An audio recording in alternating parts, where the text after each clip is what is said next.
Okay, Bob. So welcome back to the Mighty South End Rowing Club.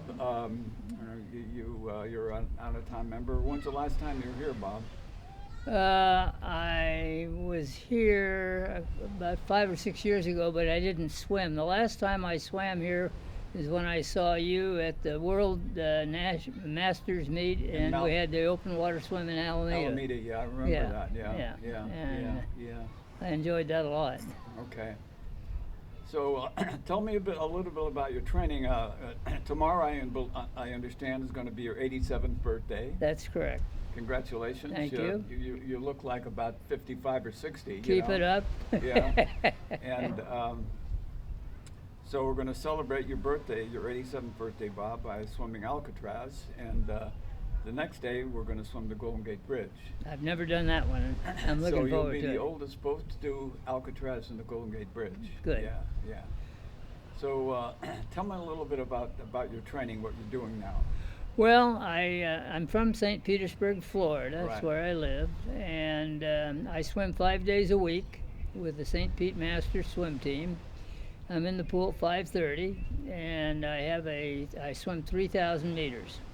So that's about 2 miles, right? Just under 2 miles, Uh-huh. and I swim it. It takes me about an hour and 15 minutes to do it, Mhm. and the coach has a workout for me, and we have about 30 or 40 swimmers in at that time. I'm the oldest guy, and like I say, I do it 5 days a week, Monday through Friday, and then take the weekend off. And so it's a great swim. We have a beautiful 50-meter pool right on Tampa Bay. Watch the sun come up over the bay. It's really a great So- experience. What does your workout consist of, Bob? Do you do intervals or you do? I do intervals. I do mostly long distance interval. I'll do 500s, Uh-huh. maybe 1,500 straight, just to get in the long distance boring swims. Mhm, mhm. And in my age group, 85 to 89, there's really not very many long distance swimmers. So it's not so much a question of speed as it is finishing it. Yeah, right, And right. so right. that's what I'm. Yeah. As I've been in, I was one of the founders of Masters along with 4 or 5 other guys, and there's U.S. Masters, you yeah, mean? U.S. Yeah. Masters, Mhm. and although I did well in competition, there was always 2 or 3 guys that were always way ahead of me. And who are those guys? Probably Bumpy Olympians. Jones Bumpy and Jones, Phil yeah. and Graham Johnson. Olympians, yeah. Yeah, Olympians. They both swam against each other in the Olympics, and so regardless of how hard I trained and how fast I got, I could never beat them. Bumpy Jones was on our relay Maui Channel relay in 1974. Yeah. Yeah. Okay. And his daughter, I met his daughter over there a couple of years ago. And Right. She's swimming every year. Oh, is she? Yeah, Yeah. yeah. I was on a couple of those channels. Right, swim, yeah. With Jerry Smith. Yeah. Yeah. Right. Yeah. Right. In yeah. fact, I saw my picture upstairs. Right, yeah, yeah, yeah. That's fantastic. Yeah.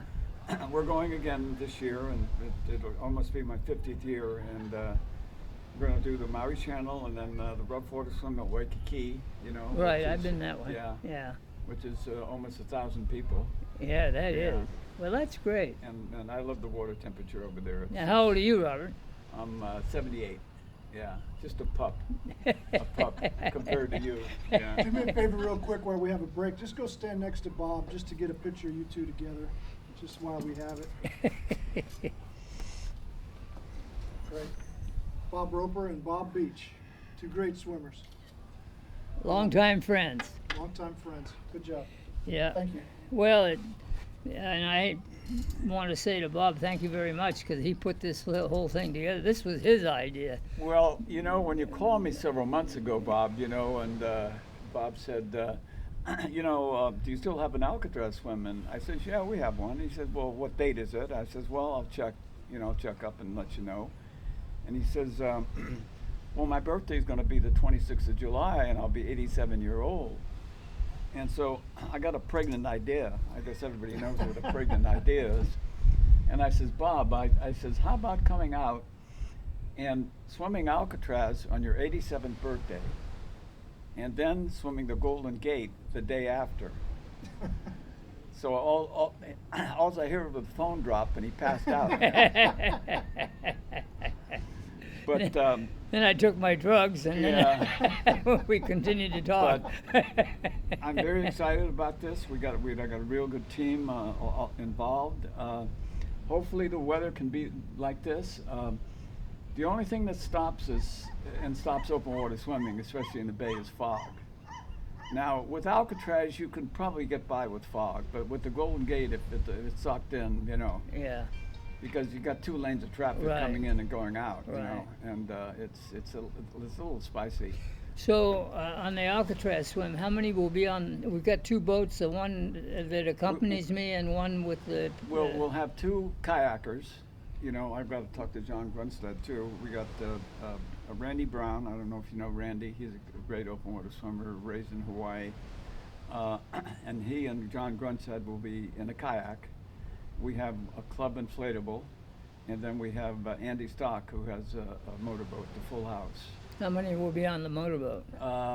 Probably Andy, and then Tom Boyle and me. yeah, and then a media called from Florida yesterday, and they're going to call their affiliate station here in KGO, and they haven't got a hold of me. But if they come, I'd like to get them on the boat too. So how Okay. many are we talking about altogether? you think? 5. 5? Yeah. With the 2 kayakers? No, the kayakers will paddle out by themselves. So we have 5 on the boat and the 2 kayakers. The kayakers won't be on the boat. No, but I mean they'll be there out there. They'll be part of the swim. Right. Yeah. The Full House is Andy Stock's boat. Is just a chase boat, Bob. It just makes sure that nobody comes into your lane of traffic Yeah. when you're swimming. Now the Golden Gate swim at the finish. What's the beach like? Is there a lot of rocks on the beach? Well, to tell you the truth, both tides are very kind of tricky. They're very strong velocities, and they're both on the ebb cycles. That means outgoing tide. So we got to be very patient to make sure and wait for that ebb tide to diminish before you go over. You have a lot of latitude on Alcatraz, but the Golden Gate is really like threading a needle. So I always like to start the Golden Gate swim from south to north. You start on the beach at Fort Point and swim to Lime Rock, but you can only do that on a flood swim. Unfortunately, on Thursday, it's on an ebb cycle, so we'll have to start north to south, okay? And we'll have to start way after maximum ebb. Which is what time? Offhand, I don't know. I have to check. What time will we start tomorrow? You start tomorrow about 9 to 9:15. Okay. Yeah. Now, but getting back to the South Beach landing, what's the beach like? I mean, is a lot of rock coming No, in? there's not a lot of rocks. There's a couple of rocks on the left side of the beach coming in, okay? Hopefully we can get you in there, but if it's too much of a break, there's no way we're going to get you in there. And if it's like today, it should be pretty good. But Mother Nature, she rules. Oh, Yeah. I'm well aware of that. And we've been getting a lot of morning fog. There's a little whisper called finger fog right now over the gate, but the visibility is perfect. It's Yeah. beautiful. Yeah. And at the time you go in the water for both days, the water will be very, very calm. But even on the calmest day at the Golden Gate, it's like victory at sea, Yeah. Yeah.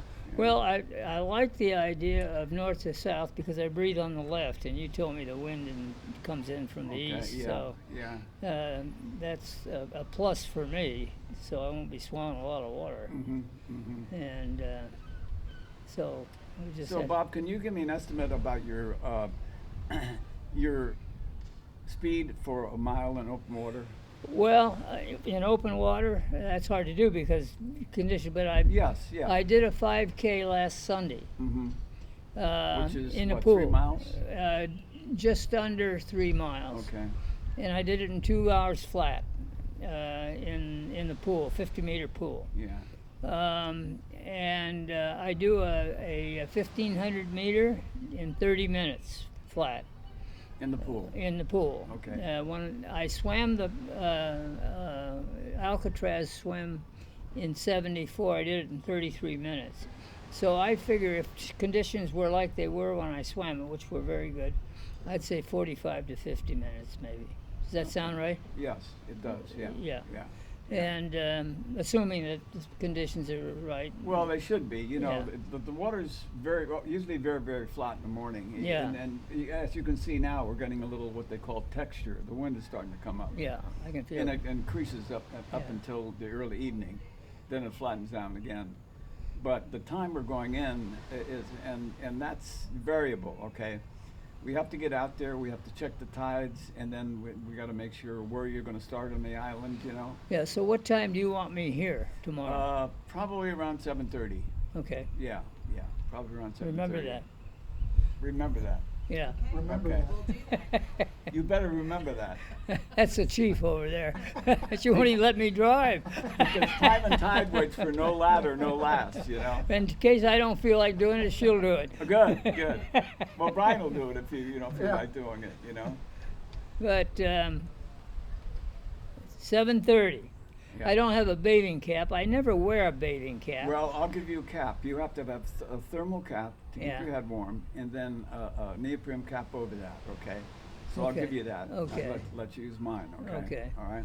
Okay. I don't like caps. I never wear them, No, but I wear no. unless I have to. But I understand they keep the heat in, so It definitely does, you know. yeah. So There's a swimmer out here, you know, Dorian Lisbona. I don't know if you know him. I'm not- yeah. But he goes in every day, no cap, nothing, you know, head down in the water. Oh, ice cream headaches, it's, you know, it's unbelievable. I never have had a problem that way. Yeah, well, I wear 3 caps now, you know, I can't go on without it. Is that right? Yeah. Yeah. Yeah.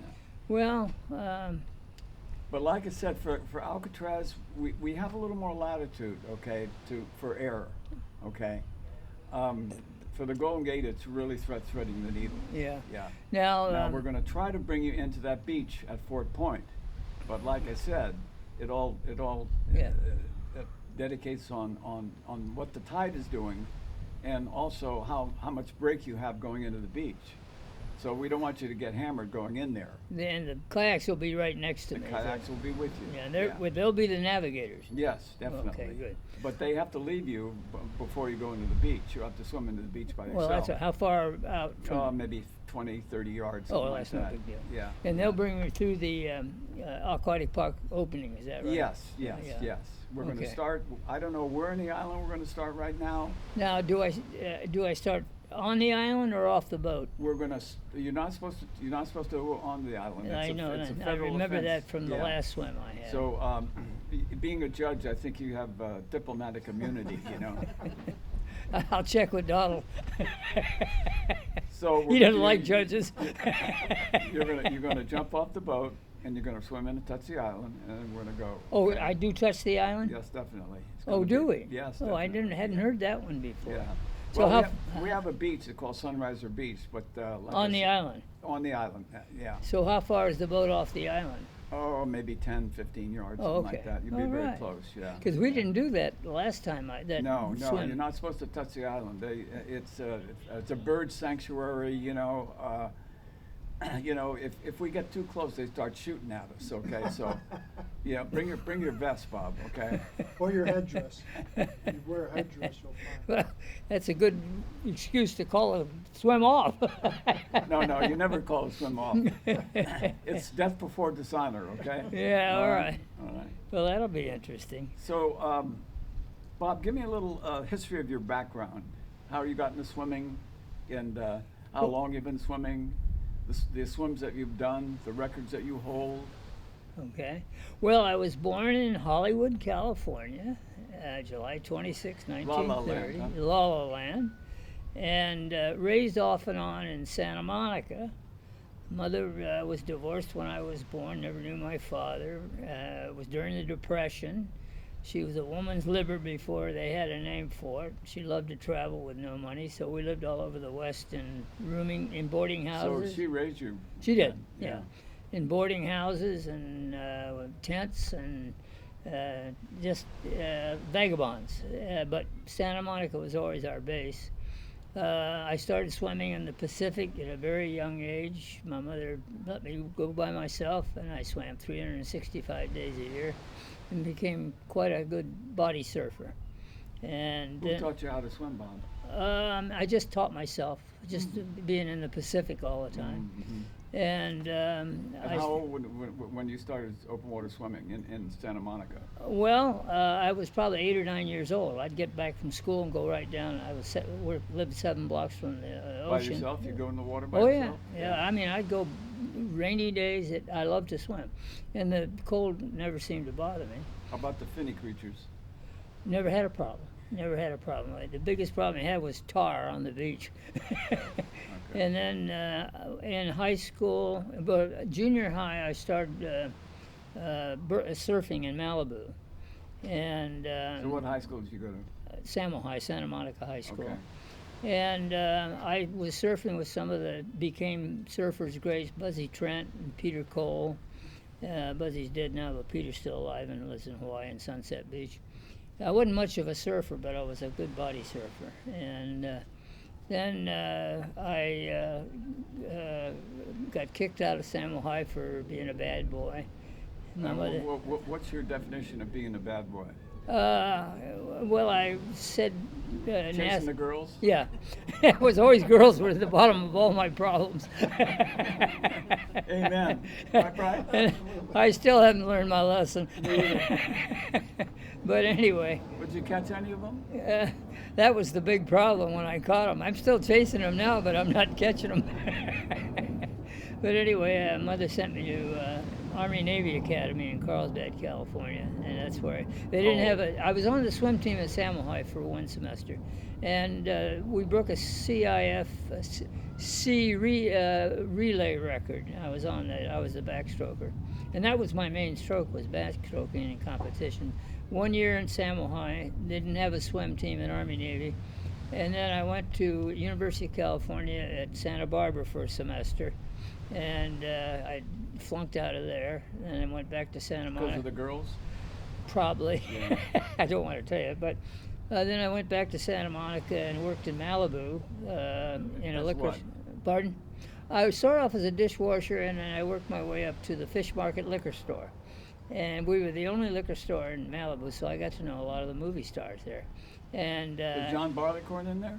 yes, a lot of it.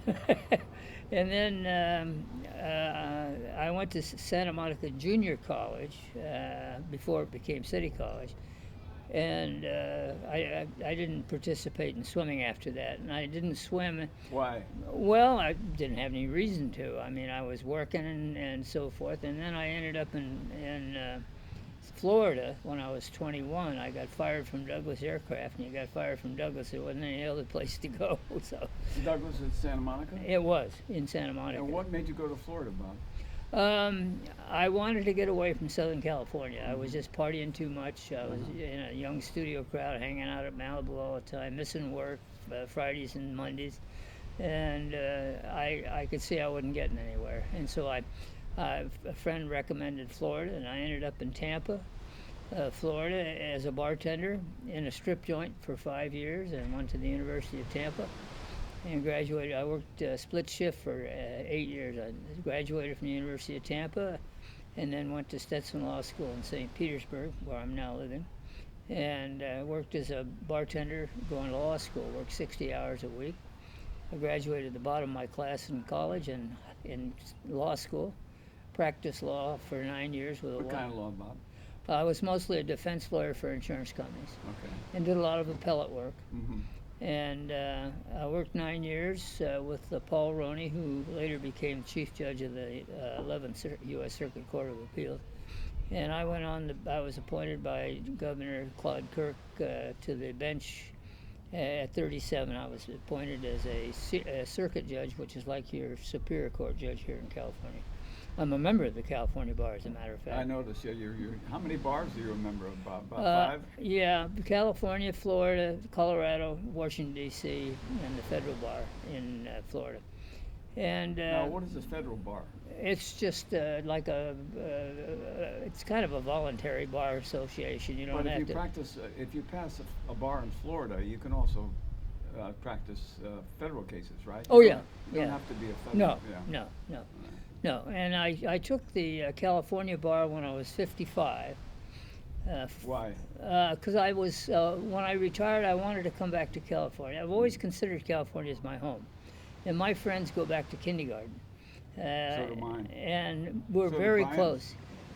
This is the craziest thing about California. My friends in Florida say, oh, the land of the fruits and nuts. And I said, my friends are more consistent than my friends in Florida. I mean, my friends in California had one wife who they've been married to. But there are more fruits and nuts out here, though. Well, I don't know. We got a lot. We got a lot of them from Florida, from California and Florida.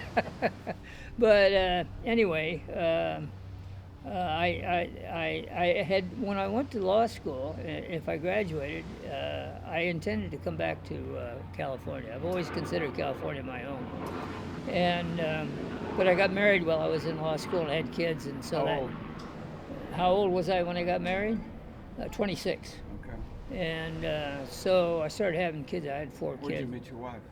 I met her in Florida at a racetrack. Okay. Okay. And she was from New York City. And so we got married, and I stayed in Florida. When you say a racetrack, where'd you meet? How did you meet her? At a racetrack? At a horse track. Well, I went out to see my best friend who worked at the horse track. And while I was out there, I ran into the owner of the bar I worked at, and he was with this young girl. And he said, I've been meaning for you to meet her. She's down here from New York with her mother, who is not well. And we met, and within 6 months we were married. So, and we had a nice life for 20 years, and grew apart and divorced, and then I got remarried. How many children did you have? 4. 4. I have 4 children, 4 grandchildren, 2 great-grandchildren, and 2 great-grandchildren on the way. I didn't know I'd be so prolific. But then when I graduated from law school in St. Petersburg, I stayed, went to work for a lawyer, a wonderful man, a Harvard graduate, and then I went on the bench at 37. And I'm still on the bench. I retired in 1993. Pro tem, you sit in pro tem? No, I'm sitting as a senior judge, and I get paid for my work. Is that like a pro tem? No, pro Okay. tem. I'm one of the reasons I took the California bar was to be a judge pro tem out here, which is a free judge, is what it is, a voluntary judge. And Oh, I thought pro tem got paid. I'm not sure about Yeah, that, but yeah. I've let them know over in Tahoe area that I'm available, but I haven't. They don't use the pro tem judges out here in the remote areas. It's mostly in the city areas where they use it. But anyway, I'm a senior judge in Florida, so I get paid by the day. I work about half the time. And January of next year, I'll be 50 years on the bench. Wow. And so I'm the most senior judge in Florida. So do you have a retirement from the bench? I got a great retirement. Yeah. I've had, before I get up in the morning, they put $8,700 in my bank account every month, Good. and I blow it. Yeah. Good for you. Money to spend. So Bob, when did you then get back into swimming? Well, I had in 1967, after 20 years of smoking and 3 packs a day, I could hardly walk up my flight of stairs at home. And so I saw a thing on TV about people smoking, and it was put on by the TB Tuberculosis Society. And so I just decided to quit, and I put that cigarette out. Cold turkey, and we have a beautiful 50-meter pool close to my house, right on Tampa Bay, and it had just been built. So I went down and said, I'm going to Is that start. a public pool? Yeah. Yeah. I started running first, but my legs killed me. So my doctor said try swimming, and so I went down, swam a lap, and boy, I'm telling you, I was wiped out. But I kept at it and added a lap and added a lap, and finally this was before Masters swimming, so it was in '67. When did Masters start? In the 70s? 71. Yeah. 71. and didn't even have lane lines in the pool. And so I worked up to 1,800 yards a day, and everybody thought I was crazy because in those days doctors told you don't do anything over 25 vigorous like that, you're going to kill yourself. But I got up to 1,800 yards a day. And then I found out about Masters, and I contacted Ransom Arthur, who started Masters.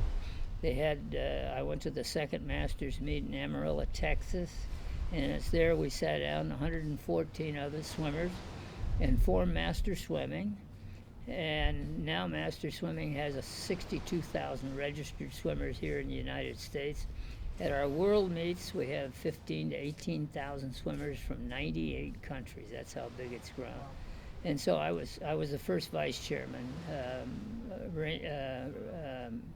Ransom was the first chairman, and we've seen the Masters grow from a very small group of swimmers to a very competitive group of swimmers. Yes, Now tell me we're even getting Olympians come to our swim meets, and we just had a swim meet in Riverside in April, and Brian Locke was there. And so, I mean, it's really very impressive what's happened. So I stayed swimming for 50 years now, and it will be 50 years this year. It is 50 years this year. So Wow, Bob, congratulations. Yeah. Good for you. Well, it's meant everything in my life. Keep it going. I mean, I can't tell you how important swimming has been to me, physically, emotionally, and just being able to meet new people, and people have heard of me, and it has given me a life I would never have had otherwise. So it's very important, and so I'm very lucky. And like this, right out here, I am in San Francisco. So how lucky can you get? so Bob, when did you get into open water swimming? And what made you get into open water swimming? Well, we had some open water swims in Florida, and the Gulf in the summertime is very hot. And I What just degree? it gets up to 90 sometimes, but it's I in the love it. 80s. Yeah, it's very uncomfortable. And I can't remember what the first open water swim was. It was some time back, and I did well at it, and I enjoyed it. And so I have been open water swimming probably for 45 years. I've done open water in New York, Virginia, New Jersey, Florida, lots in California, lots in Oregon. What are some of the open water swims that you've done, Bob? We put the Catalina swim on the relay last year or 2 years ago. We had 6 of us, one from South End Rowing Club, besides me, and that was a world record in that everybody was over 80. I've done a national 10K in Santa Cruz from pier to pier. I've done La Jolla. I've done Redondo Beach. I've been in open water relays across Tahoe 7 or 8 times. I've done Donner Lake about 8 times, and every time I swim it, I break a record being the oldest guy to swim it. I swam it last year. And what was your time last year, Bob? About an hour and maybe hour and 52 minutes, hour and 40 seconds, a 2.9 mile or 2.8 mile. Yeah. Done Oregon quite a number of times, in Bend, Oregon, and then there's a big reservoir just on the California border. I tried the English Channel when I was 50. I got 1 mile and 8/10 from France, and then the tide changed on me. I was in the water 10.5 hours. I've done open waters, national world championships in Australia, Sweden, Germany, Canada. So I've done a few open water swims, which I enjoy. What's your favorite open water swim, Bob?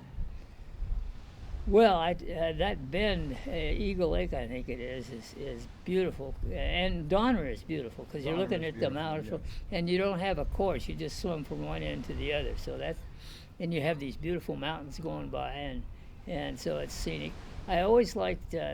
We had several national championships in Chicago, and and you swim around and look at the high rises, you can get bored in open water swims. And so those kind of swims are fun. So I don't really have one that's my very favorite, but I have a number that I liked a lot. So, you'll be celebrating your 87th birthday tomorrow, Correct. and like I said, you'll be the oldest ever to swim Alcatraz and the Golden Gate on your 87th birthday. So, we got a really great crew, support crew, going to help you across. Like I said, hopefully that fog doesn't come in, because any other conditions in open water, as you know, you can swim in. But fog is a little hairy. Well, let me say this. I am very reluctant to use my authority, but I'm going to as a judge tomorrow and Well, order it not to fog. Talk to the man upstairs. Yeah. You know. Yeah. So anyway, Yeah. well, I'm looking forward to it, and I just want you to know, Bob, I really appreciate you and South End and all the people involved in this very much. It's very important to me and one of the highlights of my life. Bob, could you give me some thoughts while you're doing swimming, especially open water swimming? What are you thinking about? Well, it was funny what I It's did. a very solitary sport. Yeah, you're right. And you do a lot of thinking during these things. And like, for instance, when I did the English Channel, I had determined before I swam it that I would start reminiscing over my life, beginning at my first memories. And I figured... Repenting, you mean? Well, that too. And I figured I was being punished enough for it during the swim. So anyway, so I usually think about sometimes present day events, problems we may be having. I think about, I have great memories of the past, especially growing up in Santa Monica, and I love to think about those things. And as you know, having friends from the past, when you get around, you keep bringing up the same old memories time after time. They get better and better. Yeah. And And the bullshit gets better. that's Bob, what I'm indeed. talking about. I didn't want to use that term, but you're right on that. And so I think about the past a lot. In fact, I'm a very retro person. I live in the past. I do not do the internet or the computer. I don't know anything about it. Oh, there's a man after my own Yeah, heart. absolutely. Yeah. Yeah. And all I listen to are the big band music from the 30s and the 40s. My memories are so great in the past that I don't need all this other stuff to take a hold of my life. Yeah. So that's what I usually think about. It's usually the past, and of course I'm looking up every once in a while, see where I am and see how much further I got to go. And So what do you think has changed in swimming, especially open water swimming, since you started 50 years ago? it's become a lot more competitive. And the amazing thing about our swimming is we have guys in their 50s and 60s that could make college teams. It is absolutely unbelievable. Yeah. And whereas when we started, it was more social. It was fun to beat a guy, but then you went off and had a few drinks and chatted and so forth. And not that they don't still have that comradeship, but it's far more competitive now. And the young people are swimming longer distances at their workouts, and they're more into the science of swimming and workouts. And it's funny because on my team in St. Petersburg, we've had 5 or 6 guys do the triumvirate, Catalina, English Channel, and New York. And the guys there that are in their 60s, where I were back then, my 60s, they'd have blown me out of the water, and I was number 3, number 4 in the country and in the world. The guys are now so much better shape, and they concentrate on style, and they live swimming. And I'm not sure I got that involved in it. So there's a lot of difference now today than there was 50 years ago about swimming. And it's great to see that. I mean, but as much as I love swimming and as much as it was a great part of my life, it didn't And take. still is. Yeah, and still is. It didn't take over my life. I mean, I have other interests too. I've got classic cars. Well, it took over mine. Well, and I'm And not. it was a great tour. I always say that a lot of people have negative addictions. You know, they drink, they smoke, they eat too much. But to me, says swimming and athletics, they're positive addictions. You know, Well, especially open water swimming. You know, cold water swimming. You get out of the water and you're just so high. I mean, it's the greatest narcotic in the world. true. Yeah, True. it's and you're bouncing around for a couple of hours before you start coming down. You know, there's no drug like open water swimming. Yeah, the funny thing about open part is that you'll have a tough swim in an open water swimming. I mean, it's choppy. You're swallowing water. You get in the seaweed. You get over it, and you forget all that bad part, and you feel really terrific. Yeah, especially when you get out. Have you ever been injured in open water swimming, Bob, or swimming? I got some. I've had scratches coming up from. I fell down in rocks when I came the Catalina swim, and cut my knee pretty bad, but nothing real serious. And the kelp out here is tough. If you get in a lot of kelp. You mean Southern California? In Southern California, yeah, Southern California. And the problem is I cramp easy, and if you get in kelp and you're trying to fight your way out, then you get a cramp. And so I did that in a open water national swim in near Long Beach, and I was just finishing up the swim, and I got in this kelp all tangled up, and really I got this bad cramp, and I had to be pulled out. So, but nothing beyond that. How many open water swims have you had to be pulled out? That's the only one. I had after the Alameda swim. I went to Colorado for a 10K swim in a town just north of Denver. I had no rest. I slept in my car at the place where the swim was. I didn't get any sleep, and started that swim. And I was about halfway through it, and I started getting bad cramps, and so I had to be pulled out. Do you cramp up a lot, Bob? Some at night I'll get cramps. I take stuff for it, but it really doesn't help. I don't cramp. I can work through my cramps if I'm swimming.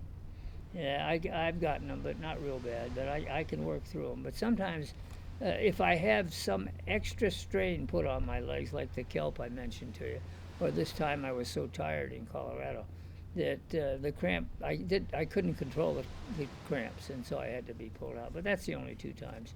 And hopefully I won't have cramps on this one. And, You know, in open water swimming, there's a lot of people that have different ways of going into the water. I've been looking at these people. They stand there in this cold water. I thought to myself, what are they doing? I just jump in and let it be cold. You go for it, yeah, yeah.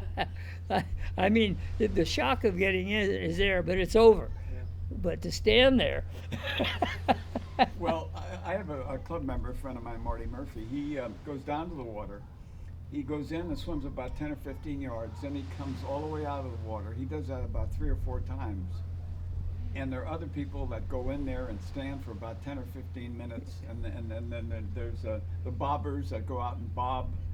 But I'm like you, Bob. I go in and I go. Once I get in the water, that's it. Yeah. You know, there's no stopping. Well, there's that initial shock. Yes, definitely. And then you acclimatize to Yes. it, and then and especially if you start swimming, and Because you're going from 98.6 to, you know, maybe 70, but 80, on a 50. windy day, I can't imagine either standing there or going in and out, especially going in and out on a windy day because it's the wind that kills you.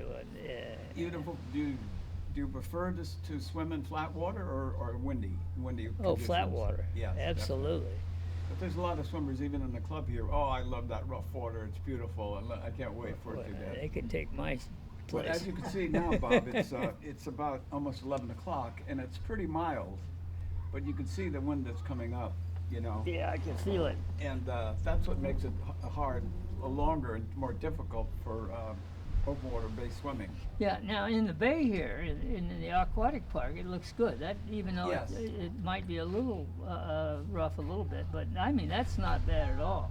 No. And as long as I've been in some really rough water. I mean, the English Channel when I swam was really rough, and I had a swim in Florida one time that was a 10K, and they were pulling people out right and left. It was a national swim. And during the swim, I got a microbe in my eye, one of those things that'll burn the hell out of your eye. Like a jellyfish or what? No, it wasn't. It's a little microbe of a animal, and it just will scold your eye. I had to go to the hospital after the swim, but I stuck it out, and it was rough. I mean, really rough.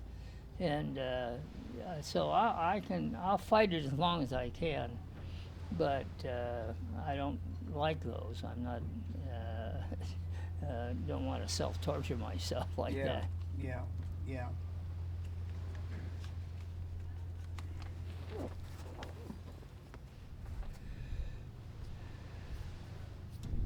Do you have any swimming mentors that has really inspired you in swimming over the years, Bob? Well, Graham Johnson for one, Bumpy Jones for one. They're great swimmers and have lasted all these years. Particularly Graham. Is Bumpy still competing? I don't think so. But what was interesting with Bumpy and Graham, they were both in the same Bumpy age went group. to Michigan, didn't he? He did. Yeah. And they were And both. Denny Rice. They went to school together, I think. Oh, did they? Yeah. Well, he was on the relay with you, I think, wasn't he? yes, Yeah. yes, as a matter of fact. And they one would set the record one meet, and then the other would come back and break it the next meet, and they were very competitive against each other. And so yes, they were very important in my swimming. When I first met Bumpy, Where's he living now, Bob? Sarasota, Okay. I first met Bumpy. He was 39. He swam a 28, 30, 16, 50. Oh, wow. Yeah, and and of course he always beat me. So I took a year, and I started swimming 3 days a week. I was putting in 10,000 yards a day. I was going to beat Bumpy, and I got faster and faster and So did he. faster, but I never beat Bumpy. Yeah. How old is Bumpy, Bob? Bumpy is, I think, 2 years younger than me, so he's probably 85. 85, Yeah. okay. And How often do you see him? well, I don't see him often now. They have a meet in Sarasota once a year called the Bumpy Jones meet, and I didn't go to it this year. But when I go to the meet, he's there, although he didn't swim. And so I see him once a year if I go to the meet. I mean, we don't socialize. We're friends, but we don't see each other. And his kids, I knew his kids, and they're really nice. And I know, met his daughter over at the Maui Channel a couple years ago. Yeah, is that the one from Colorado? I guess. I Yeah, don't know, that's you know. Edie. So they were giving Ian Imberson, who's the race director, was giving the awards, and he says, well, do we have anybody that, from 15 years ago, 10 years ago, 8 years ago, has anybody here from when the swim started? And so naturally I raised my hand. And then this girl raised her hand and said, my father was on the second relay. And I says, who's your father? He says, Bumpy Jones. I go, oh my God. Say Yeah. hello to your dad for me. Well, he had 5 kids, really all wonderful kids. What is he, an attorney or a Doctor. doctor? He was a dermatologist. Okay. And he's retired now, but he still volunteers. Mhm. And he's just one terrific swimmer and a really nice guy. And in the beginning, we were close and socialized some. But he was a great contributor to master swimming, as well as Graham Johnson. And Graham is still swimming. And Graham is a little older than you, Bob, isn't he? No, he's a year younger than I am. A year younger. Yeah. And But he was a gold medalist, wasn't he? in the 52 Olympics, I think it was. And he set all the world records over and over again. And now he's gotten out of the distance swimming, so he leaves that to me. So what are some of your swimming records, Bob? I In had, Masters? yeah, I had some postal swims, 5,000 meter, 10,000 meter. As a matter of fact, I've got the 5,000 meter in the 85 to 89, and I just swam that last Sunday, and the record I set was an hour and 50 minutes, and so I was 10 minutes slower this time because I wasn't up to it. But mostly distance stuff. I don't really keep track of that stuff, to be honest with you. But and I don't have many of them. But I'm always in the top 10, top 3, and so forth. So you still compete in the Masters? Oh yeah, oh yeah. Well, I was in Riverside and took. We had a national short course meet there in April, and I took 5 first. So. But that's the joy of getting older. Your competition thins out. What's the last open water swim you've done, Bob? Probably in St. Petersburg. We have what they call a hurricane swim.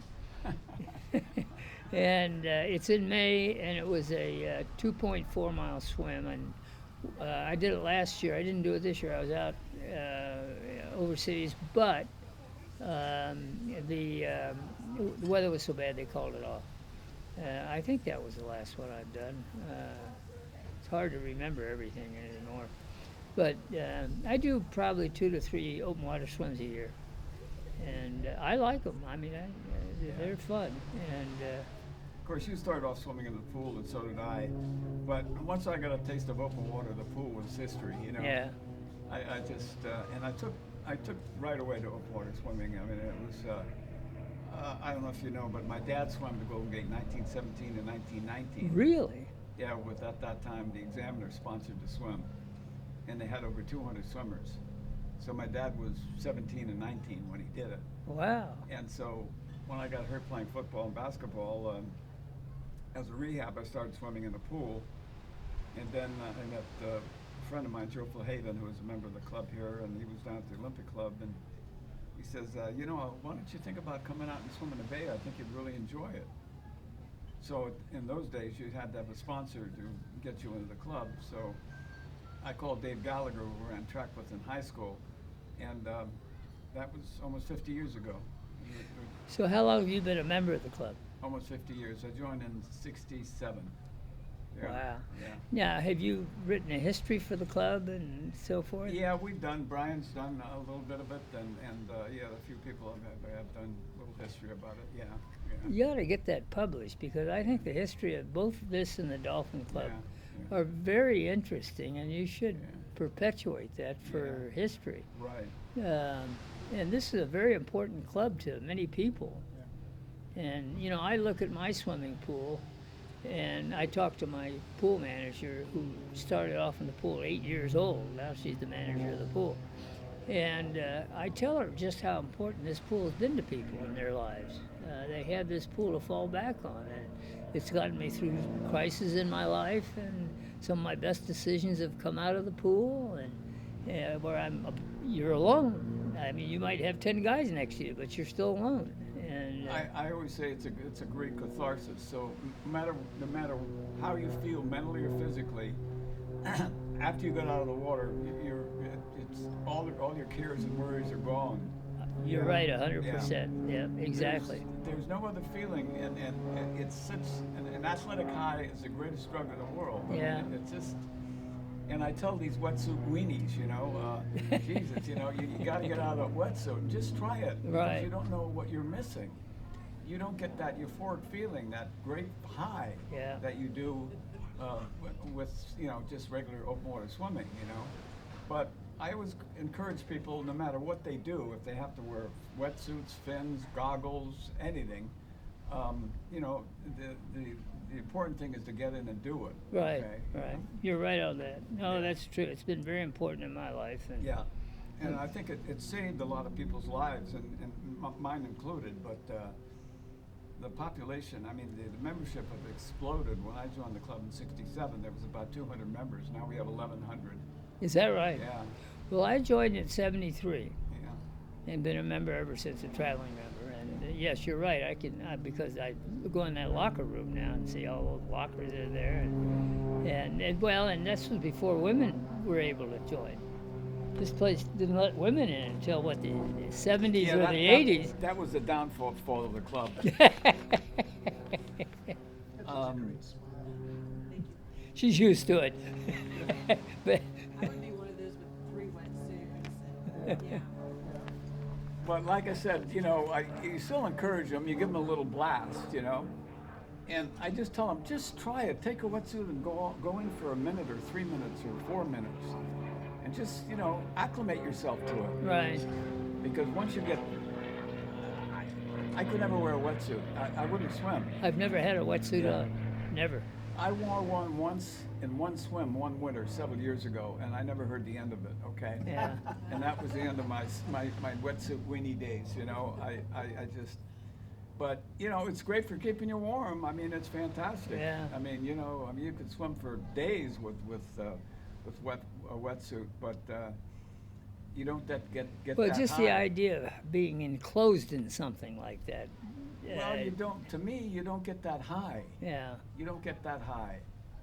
And the greatest high in the world. It's better than any drug or anything. You know, even better than sex, rock and roll. Wait. Well, Hold on a I'll have second. to think about that. I'll let you know tomorrow. Well, let's put it this way. Right? Let's put it this way. Open water swimming lasts longer than sex. Okay. Well, I really can't compare the two. Even though, well, I won't say. Enough is enough. But anyway, Okay. What are some of your last thoughts about coming out here and swimming at your age, and you're a great testament of swimming and longevity, and your spirit is indomitable. And as you know, Bob, open water swimming is probably 90% mental, you know, and you have to have the tools naturally, but you know, especially distance swimming. well, and you say it's 90% mental, and this 90% started about a month ago with me. And I've been thinking about this swim and hoping that I can handle the cold, All right. and hoping I don't get cramps, and hoping the weather's good, and doing all these things, even though I've swam in conditions worse than this, the fact that I'm doing this swim, and so many people know I'm doing this swim, that it behooves me to make sure I swim it. Let us put it this way, So Bob. that's been on my mind. If you don't finish the swim, I suggest that you don't go back to Florida, okay? Well, or California. Now, let me ask you one thing, Bob. I know your name is Beach, but I was very surprised that you live on Beach Street, Beach Drive. Beach Drive. And It's you- not named after me. it's not named No, after you. it's a Okay. very popular street in St. Petersburg. Did you move there because of the name? No, I bought a condo there 40 years ago after my divorce, and about a little 1,130 square foot condo where I have lived ever since. And this was in the highest building on the west coast of Florida. The downtown area at that time was very depressed. It was closed, stores had closed. It was not a nice area to live in, but the view is absolutely spectacular. And I paid $55,000 for this little condo And what year was that? in 1977, Wow, 78. That's a lot of money, though. It was, Yeah. but in the meantime, the downtown area has been rejuvenated, and now we have condos up and down that are $1 million, $2 million condos. And it is the place in Florida to come to because it's got all these restaurants, and it's right on the water, and we have a beautiful pier, and the view is spectacular. And now my condo is worth about $500,000. and it's a small condo. And of course, they don't have the One, value. 2 bedrooms? One bedroom, and they don't have the values that they have here in California, particularly in San Francisco. But nevertheless, for Florida, it's a very ideal place. So I was just fortunate to get on Beach Drive. So I've had a lot of fun with the fact that I live on Beach Drive. I buy a lot of stuff over the phone catalogs and so forth, and they always want your address, and then I have a chance to. It opens up a conversation with the girl on the phone, and so anyway, I love the idea that I can have my name, and I always tell them, Yeah, they have a Tui Drive on the Sunset. Yeah, it's called the Tui Beach Drive, you know. Oh, is that right? Yeah. Yeah. Well. Really? So Bob, tell me, are you a little apprehensive or nervous about these swims? Absolutely. I know you've done Alcatraz, but you've never done the gate, you know. I'm worried about Alcatraz. You And- know, it's funny about open water swimming, and I'm sure no matter what your proficiency is in open water swimming, you always get, you know, those butterflies Absolutely. before the swim. Because, as you know, in open water swimming, a lot of things could go wrong. That's you know. right, and that's exactly why. Yeah. So no, I don't take for granted these swims. I mean, it may look like an easy swim, but for instance, in open water swimming, especially competition swimming, you run into a guy accidentally, or he slugs you, you're out of the race. And that happens easy enough. So when I swim open water competition, I start from the extreme right. I'm right on the right because I breathe on the left, and I let them all go ahead of me because I know most of them are amateurs, and eventually I'll catch them at a steady rate. And I don't want to be in the pack when they start with everybody punching everybody. It's all asses and elbows. Yeah. So I'll let them go ahead, and then I'll finally catch up with them, and I won't change my speed or anything of that kind. So, yeah, you don't know in open water swimming. Anything you have, like when I did the English Channel, I was just covered with jellyfish. But the beauty about it was so cold. It was 58 degrees the whole swim, and all I had was that grease they let you put on. And those jellyfish kept me warm. Really, I didn't have any problem with them. And Was it jam or jelly? it was jelly. Now, what are your children? Are your children into swimming, Bob? No, I have my oldest child is she just turned 60, very beautiful girl. She's a school teacher, and my second Where? in Sebring, Florida, Mm-hmm. where they have the Sebring Grand Prix. I have a second daughter is in St. Petersburg. She's single, no children, and she's working in a very good job. I have a son. I have another child who was born with severe brain damage, so she's been in a hospital all of her life. And then my last child was my boy. Finally had a son, and he was in submarines for 22 years, and now he's in. So I guess he knew how to swim too, then, huh? Yes, he knows how to swim, and he's in military security now, independently. Are they all living in Florida, Bob? No, well, let's see. Yes, they are, as a matter of fact. And then How often do you see them? One that lives in St. Pete I see probably once a week, and we talk every day.